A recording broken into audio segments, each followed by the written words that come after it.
Hey, what's going on, guys? Welcome back to my channel. So in this video I'm going to be talking about the Coinbase debit card, and the reason why this is relevant is because in case you guys weren't aware, I'm actually on somewhat of a YouTube break. I didn't announce it, but long story short, I don't have a laptop right now. The reason why the laptop part is relevant is because I'm actually going to be using the Coinbase debit card to actually buy the laptop. And I promise this is not just like an ad. I mean, obviously I'm gonna have like a referral link for Coinbase, but I just discovered this debit card. I thought it was pretty awesome, and so I just wanted to talk about it. So basically you get 4% cash back with the Coinbase debit card if you get the 4% with Stellar. So you get Stellar Lumens, 4% cash back. And then once it's in Stellar, you can obviously convert it to another crypto if you want, or you can get 1% cash back in actual Bitcoin.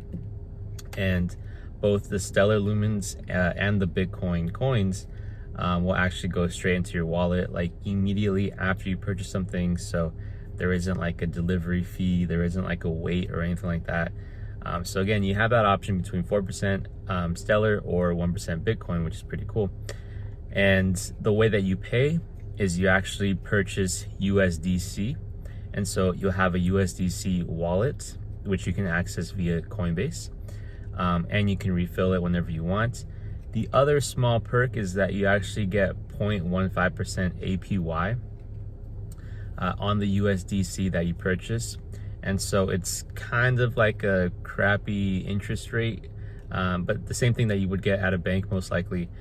But yeah, so the real kicker here is the 4% cash back. And so with large purchases such as a MacBook, especially the one I'm going to be getting, which is a MacBook Air, the M1 version, it's actually going to make somewhat of a big difference.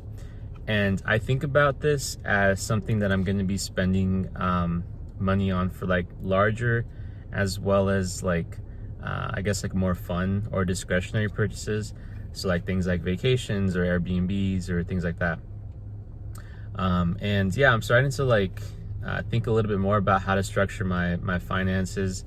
Like I'm starting to not really want to use big banks anymore, especially like Bank of America, which is my current bank. And the reason is because like I'm running out of sort of reasons why to justify even having one of those. And I'm not going to close my Bank of America checking account, but it's kind of just there like just to have in case of a backup. It's easy to get cash from at an ATM, and like you do get like pretty decent customer service. But like other banks are starting to catch up, and other financial institutions are starting to catch up. So I mean, we're definitely in a FinTech boom in this current generation. I think in the past few years we've been in the FinTech boom. And I'm actually starting to bank a lot more with M1 Finance. And I don't think I've announced it yet, but I'm actually looking to buy a property later this year. And I'm starting to put my, I guess, like savings account as part of M1 Finance. And that's because their checking account offers 1% interest rate. And on all purchases, you get 1% cash back. And so like that's better than anything I've ever gotten at Bank of America. And it's just crazy how much easier it is to find really good benefits and perks to banking with these newer FinTech companies that don't have physical locations, right? And so that's something I wanted to talk about too, is that like, yeah, the reasons to go with really big banks is starting to decrease. And I'm actually not a happy customer of Bank of America because I've gotten a couple or a few overdraft fees just because like I at the moment didn't have enough in my checking account, right? This one time actually I paid my credit card bill, but I was still scheduled for a credit card payment like later that week. But because I used all my money to pay the credit card bill, I didn't have anything left in my checking account, and so I actually got overdrafted even though I had already made the credit card payment. So that's just like one example.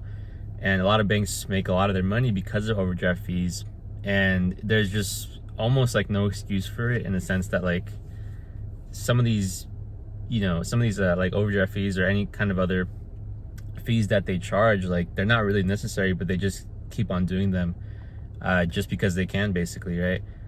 So yeah, that's something that definitely annoys me about really big banks. But yeah, as I mentioned, like running out of reasons to go with big banks. And then once again, if you guys are interested in opening up a Coinbase debit card, check out the link below. But yeah, I mean, just try to go the extra mile with your money because there's so many options to do so. So gonna wrap it up there. And of course, the exciting news is that I should be back to YouTube pretty soon as my new laptop comes in, which I'm actually looking forward to.